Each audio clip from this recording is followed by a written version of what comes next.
Ladies and gentlemen, the origins of the environmental movement as we see it began back in 1968 when the Club of Rome was formed. The Club of Rome has been described as a crisis think tank which specialises in crisis creation. The main purpose of this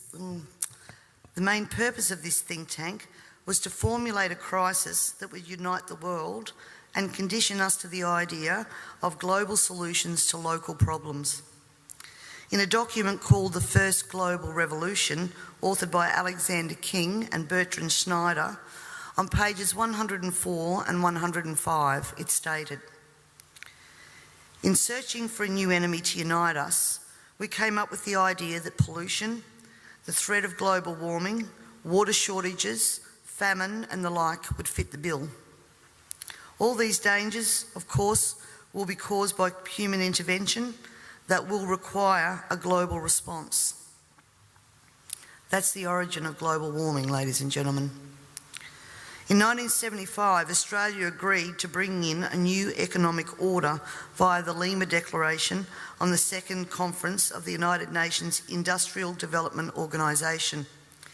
The outcome of this was, as I said, the Lima Declaration, which was a blueprint for the redeployment of tools, jobs and manufacturing to the developing nations, leaving countries like Australia short of technology, a manufacturing base and jobs.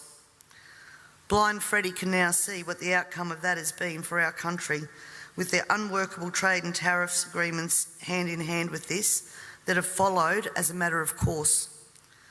This is now a reality, with around 90% of our agriculture and manufacturing just gone. Australia signed the Lima Declaration and hundreds of others with the support of all major political players: Whitlam, Fraser, Hawke, Keating, Hewson, Howard, Rudd, the Democrats, the Greens and even the Nationals. It has been put to me that all of these treaties were the foundation for the rollout of Agenda 21, and it seems that Australia has been moved around the global chessboard and our so-called leaders were either complicit or naive to the long-term consequences. And now we're almost at checkmate.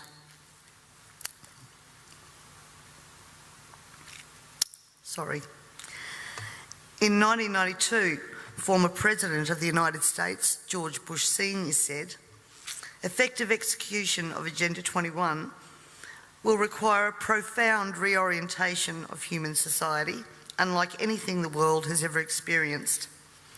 A major shift in the priorities of both governments and individuals, and an unprecedented redeployment of human and financial resources.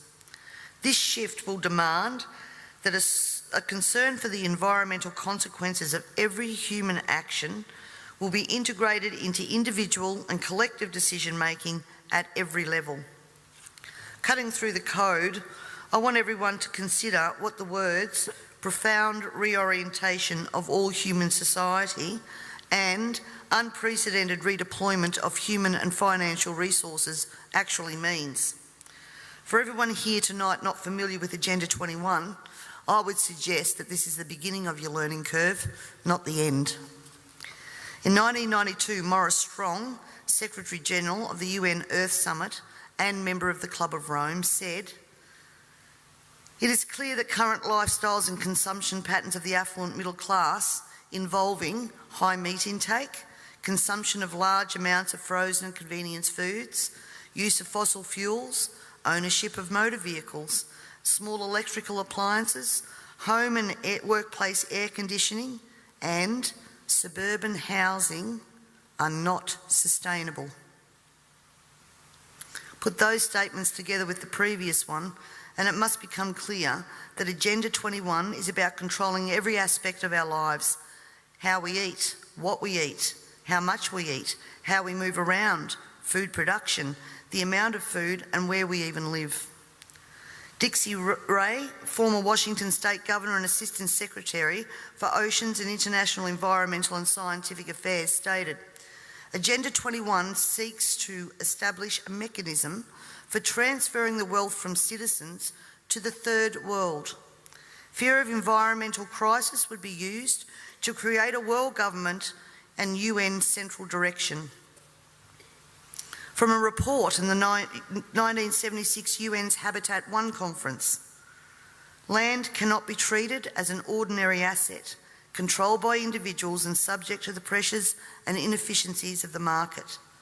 Private land ownership is also a principal instrument of accumulation and concentration of wealth, therefore contributes to social injustice. In other words, ladies and gentlemen, if you work hard and you exercise good financial management and invest in property, you are contributing to social injustice. In a report from the President's Council on Sustainable Development, we need a new collaborative decision process that leads to better decisions, more rapid change, and more sensible use of human, natural and financial resources in achieving our goals. And at the same time, Harvey Reuven, Vice Chair of the Wildlands Project, says individual rights will have to take a back seat to the collective. J. Gary Lawrence, advisor to President Clinton's Council on Sustainable Development, participating in a UN advocated planning process would very likely bring out many of the conspiracy fixated groups and individuals in our society, and here we are. This segment of our society who fear one world government and UN invasion, through which our individual freedoms will be stripped away, would actively work to defeat any elected official who joined the conspiracy by undertaking Agenda 21. So we will call our process something else.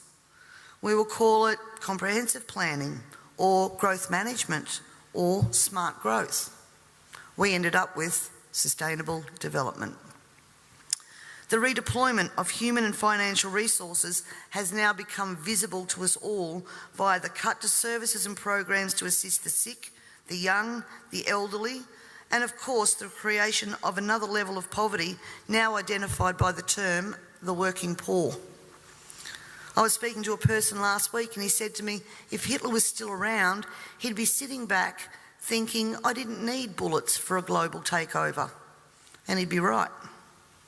We see daily cash grabbing via new taxes called levies, supposedly because we are cash strapped in this state, and at the same time see big project spending that does not fit with the message that we are in financial crisis.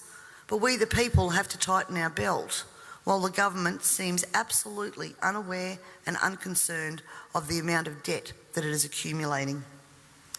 This in turn means that taxes, levies, fines and other penalties increase, as well as the cost of living rising exponentially, and the ordinary citizen's ability to exist well is compromised with almost every law that we pass. We're constantly paying for so-called services that we don't receive. This is wealth redistribution at the grassroots level, redeployment of financial resources, ensuring only hardship for the citizens who just really want to get on with their lives. The Parliament has also ventured into the rights of people to own and retain their property and manage it without government interference. In particular, the laws around, as Peter said, water allocation, natural resource management, the Native Vegetation Act, Development and Planning Act, which are all equally toxic to our food producers as they are to our long-term security, we city dwellers. Everyone needs to remember, we all pay a natural resource management levy on our tax rates. So this is not just going to affect the food producers. The intrusions into our property that Peter was talking about that land producers are going through will roll out into the suburbs and into the city because they have the authority to do that.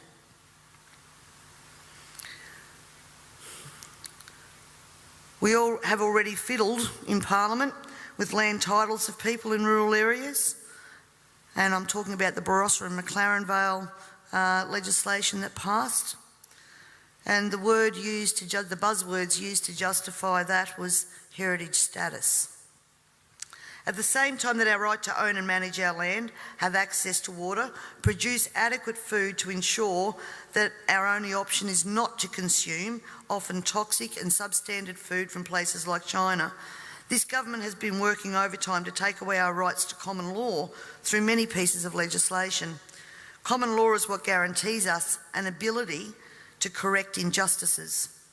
This coming year, I promise you, you will also hear debate over a number of pieces of legislation that will further erode our common law rights. And you have to get behind me on this, ladies and gentlemen, to stop this from going through. As Agenda 21 became more and more apparent to me, I began using the line in Parliament that government was now declaring war on its own citizens. And that goes back as far as 2008. This, of course, led me to being labelled a conspiracy theorist. But here we are now, openly talking about Agenda 21 and the ramifications we will see in a short period of time if this is not stopped in its tracks.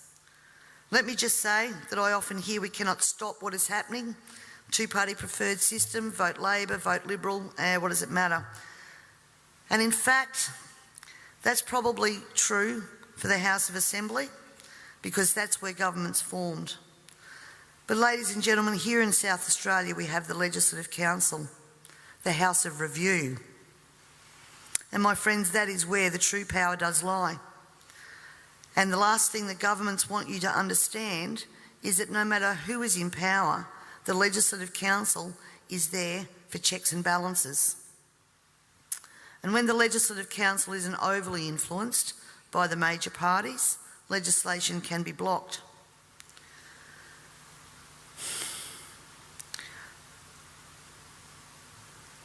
Remember, on most of these policies that I've spoken about here today, there has been bipartisan support for everything that has gone through. When the major parties join together, then the crossbenchers and minor parties, basically our vote is null and void. The way to avoid that is to make sure that when the major parties do join together, they don't have the numbers. For way too long now, we the people have been asleep at the wheel, and it is time to wake up and participate in the democratic process. And to do that, you need to understand the parliamentary and political system that you are trying to rein in. In 1972, the Club of Rome published the alarmist Limits to Growth document, warning of worldwide overpopulation, the need for sustainable development. This was the beginning of the slow process of social engineering and programming people to accept that the planet is struggling to sustain life. On the 8th of October 1973, the New York Times reported a quote from Ted Turner, also Club of Rome.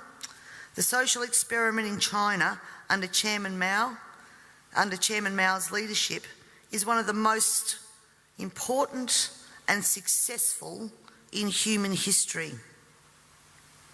In 1987, Mikhail Gorbachev, also a member of Club of Rome, said, "We are moving toward a new world order, the world of communism, and we shall never turn off that road." He also quoted in 1996 Monetary and Economic Review on page 5, "The environmental crisis will be the international disaster that will unlock the new world order, one world government." In 1992 came the Earth Summit, which produced the document called the Earth Charter. This document was co-written by Maurice Strong, long-time globalist, elitist, member of Club of Rome, and Mikhail Gorbachev. Both Strong and Gorbachev stated that it was hoped that this document would be adopted as the new 10 Commandments, with environmentalism as the new one world religion. Out of this summit came Agenda 21. Ted Turner, who was also a member of the Club of Rome, was quoted as saying in 1996, "The total population of 250 to 300 million people is ideal. That means a reduction of 95% from present levels would be even more ideal." Anyone who abhors the China one-child policy is simply a dum-dum. In 1998, the Baltimore Sun reported on July the 7th, most of Ted Turner's first donation to the UN of $22 million went to programs that seek to stall population. Another goal of the depopulation process is that the upcoming generation will submit to sterilisation to save Mother Earth.